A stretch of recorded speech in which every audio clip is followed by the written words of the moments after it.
Revenge, ये word सुनते ही mind में न जाने कैसी कैसी चीज़ें घूमने लगती हैं। और इससे पहले हम लोगों ने बहुत सी ऐसी मूवीज़ और वेब सीरीज़ देखी हुई हैं जिनमें कि पूरी स्टोरी रिवेंज के ऊपर बेस्ड होती है। लेकिन अगर जो मैं आपको बोलूं कि आज मैंने कुछ ऐसा देखा जिस पूरी की पूरी सीरीज़ का ही नाम रिवेंज होना चाहिए, जी हाँ, मैं बात कर रहा हूँ वेब सीरीज़ कर्मा कॉलिंग की।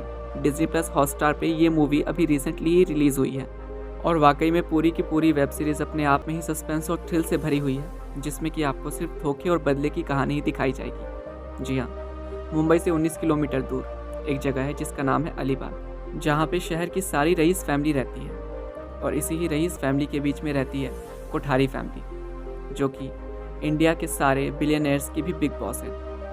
और इसी ही कोठारी फैमिली की क्वीन है मिसेस इंद्रानी कोठारी, जिन्होंने कि पूरे कोठारी ग्रुप को संभाला हुआ है। लेकिन इस कोठारी ग्रुप की सक्सेस का राज क्या है और क्यों कोठारी फैमिली इतनी अमीर है, ये अपने आप में ही बहुत से राज छुपाए हुए हैं, जिसमें कि धोखा और बदले की बहुत सी कहानी है। और पूरा कोठारी ग्रुप किन सारी चीज़ों से मिलकर बना हुआ है, ये सारी चीज़ें हमको इस मूवी में दिखाई जाती हैं। हमें से बहुत से लोग ये भी एक्सपेक्ट करते हैं कि अगर जो हमारे पास पैसा हो गया तो हमारी सारी प्रॉब्लम्स का सोल्यूशन निकल जाएगा।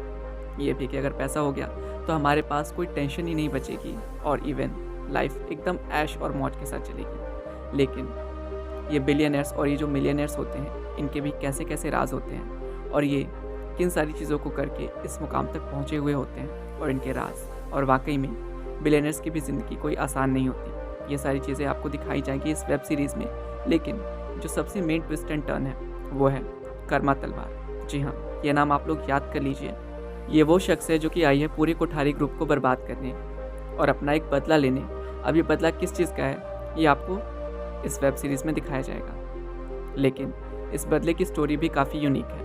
अब बहुत से लोग ये भी बोलेंगे कि ये web series American web series revenge की एडेप्टेशन है, लेकिन मैं आपको एक चीज़ बता दूं कि नकल के लिए भी अकल की ज़रूरत होती है।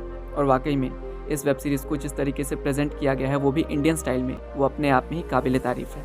बस मेकर से मुझे एक ही शिकायत है कि कर्मा तलवार, जो कि इस पूरी कहानी का सबसे बड़ा ट्विस्ट है, उसको ही इस वेब सीरीज़ में सबसे पहले एपिसोड में ही रिवील कर दिया जाता है कि वो यहाँ पे क्यों आई है और उसका कोठारी फैमिली से क्या रिलेशन है। लेकिन इन सारी चीज़ों को अगर जो नज़रअंदाज कर दें तो ये वेब सीरीज़ अपने आप में ही एक काफ़ी अच्छी स्टोरी को कवर करती है